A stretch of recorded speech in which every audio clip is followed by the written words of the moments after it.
again, the main thing the establishment has over us is the over-the-topness of this.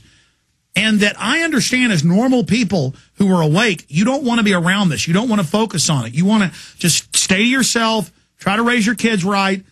You can't do that. And I understand how you want to pull your head down and not fight the tyranny. Because I do it sometimes. I catch myself. Like I said, Saturday morning, I'd just been fighting tyranny for 3 days in Hardin, Montana. I went downstairs at like 7 a.m., 7:30 to get Starbucks coffee down the street.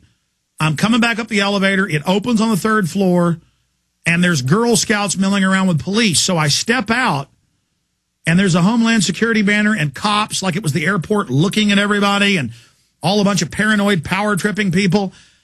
And I literally didn't panic. I repulsed from it. Like a turtle going in my shell, I was hitting buttons and getting back on. And I keep telling that story because then as we're walking out of the hotel 30 minutes later to go catch our flight, I said, by the way, I didn't tell you guys, on the 3rd floor, there's a Homeland Security convention with Girl Scouts. The entire 3rd floor is full of them. There's some kind of Homeland Security meeting.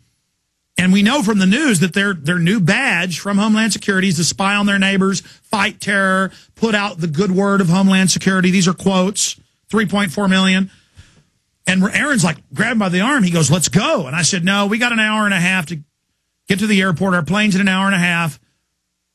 And thank God we were in the checkpoint for 30 minutes with them searching us and going over every tape and bugging their eyes out. Just Nazi little pig-nosed bastards. I mean, they'd gut you in a minute. They'd hang you up by your heels in a minute. I mean, they were crazed women stalking and asking old ladies. And like a woman, you've got mascara. That's illegal, which, by the way, even under their rules, it's not. And the woman, I'm so sorry, please don't arrest me. And evil women going, just feeding off of it. And I was like, I mean, folks, I can't handle it. Elevator doors open and there's Homeland Security with little kids. And then I got to go to the airport and deal with weird pig women. And I mean, you know, they look, I mean, folks, I can't handle it. I mean, these women's eyes, I can't even do it. We're like, and I was looking at this woman staring at me in line. And I started staring back at her and she kind of got excited and came over by the side and was looking at me from about 2 feet away. And I was just like, I was horrified by her, how disgusting she was, how evil. And then I was like, oh, look, Lindbergh lived here. They had a big painting up and a sign, and I was looking, and they're like, I heard him going, what's he looking at?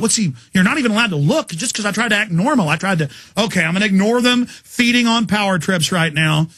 I'm just going to oh, look, Lindbergh. And they singled us out, went over, pulled out the tiny lotion.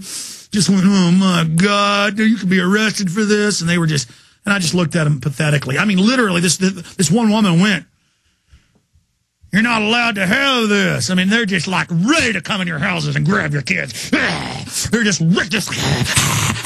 waiting to jump on the American people. Just like attack dogs on a chain. You know, just, I mean, it's sick, folks. Total tyranny's here. Don't say you weren't warned.